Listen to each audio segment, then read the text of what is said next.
So yesterday was a 23-minute video, and today I'm going to give you a very short video because I don't really have much to talk about.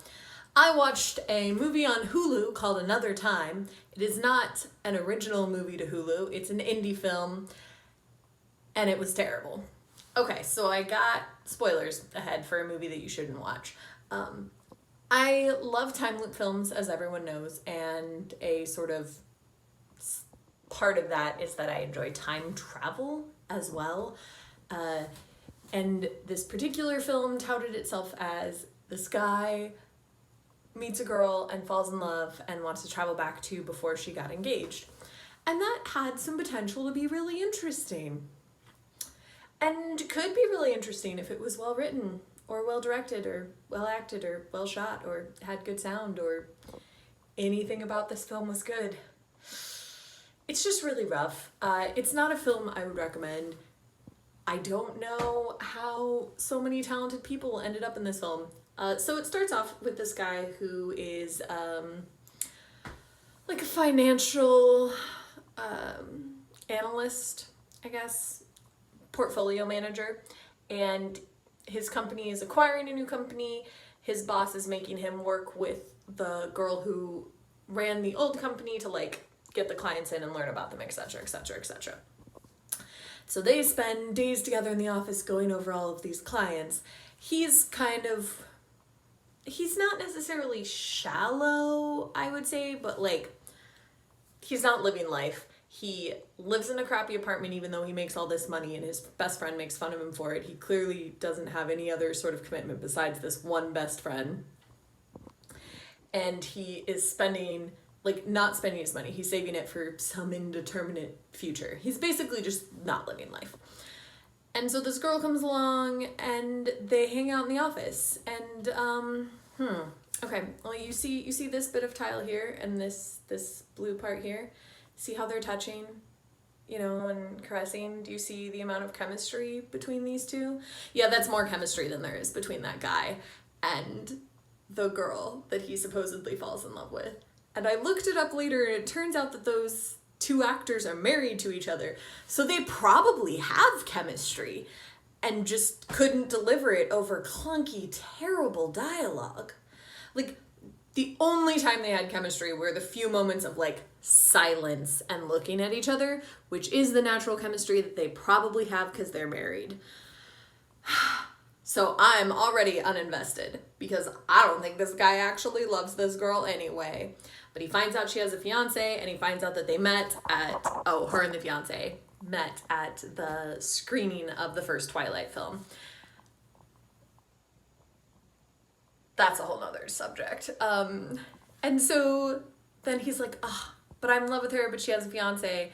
And he watches these science shows all the time, mostly about space, because at one point he wanted to be an astronaut.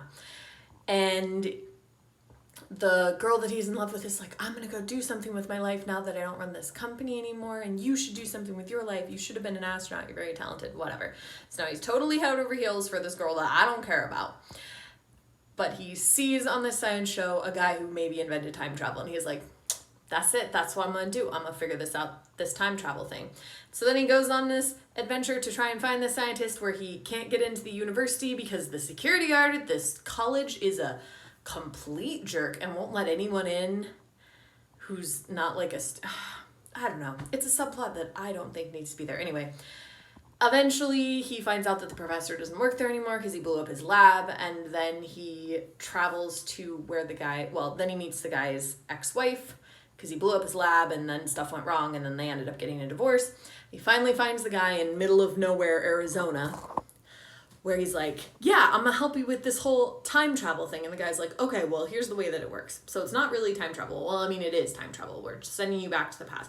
But then basically whenever you change anything, you're creating an alternate reality. So like, this reality continues being the way it is, and there's just an alternate reality that you are now living in where things are different. So you're changing your future, but you're not really changing your past. It's not really necessarily a complicated time travel mechanic, like one I'm pretty used to. Okay, so he's basically going to create this new reality, or go live in this new reality. And he's like, yeah, fine. He goes, I'm doing it for love. And the guy's like, no, but see, that's not a good reason to time travel, so I'm out now. And I'm like, oh, thank God. Okay. So then he's like, I'm depressed because this guy won't help me time travel. So I'm going to go drink at a bar where I'm going to meet clearly the most attractive girl in this film who basically wasted her life in this tiny town in Arizona. All right, well, now Mallory already knows the ending of the film, but let's continue anyway and find out if he actually time travels to make this ending happen. So he goes back and he's like, I spent all night figuring out this formula, which basically just involved him writing down the formula and then tearing pages out of his notebook repeatedly. Anyway, he figured it out. The time travel guy's like, fine, if you're this dedicated, I mean, I guess that girl means a lot to you. And he's like, oh, she means everything. So he travels back in time to 2008, and the time travel guy, like the guy who invented time travel, the professor, is like, hey, consequently, that's also the night that my lab blew up. So if you could like give me this information, and then maybe my lab won't blow up, and then maybe like alternate me can have a better life than current me. And like, it won't be me, but like, at least I'll know there's a me out there who's having a better life. Okay. Cute. Whatever. So he gets transported back in time.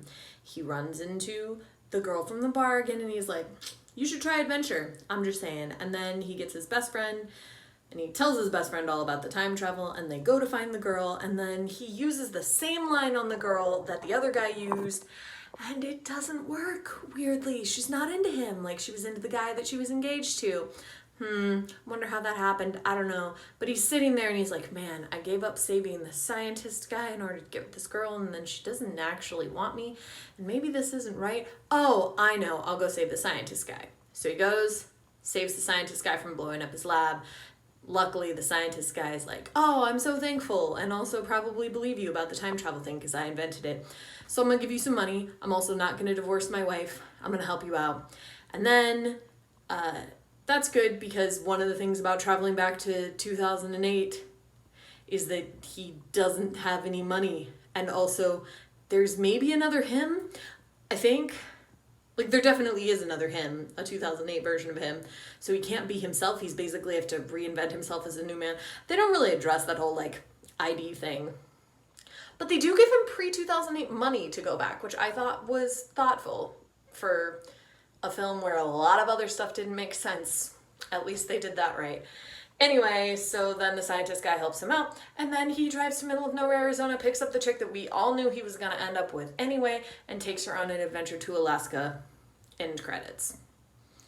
And in this 8-minute video, you learned more than you should know about the film Another Time. Okay. There are just a lot of things wrong with this. Mostly it's the clunky dialogue. It's a very canned plot. It doesn't make a lot of sense. Everything builds very slowly at the beginning, and then like the time travel bit at the end is so freaking fast. And it just doesn't really feel like I'm invested at all. But despite all of the things that drove me crazy, what drove me the craziest is this scene where he is driving out to Arizona to meet the professor. And it's literally just a shot of him in the car like this.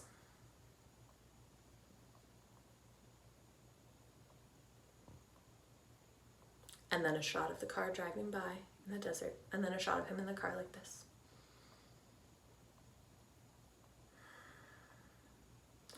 And then a shot of the desert. And then like him in the car pulling over.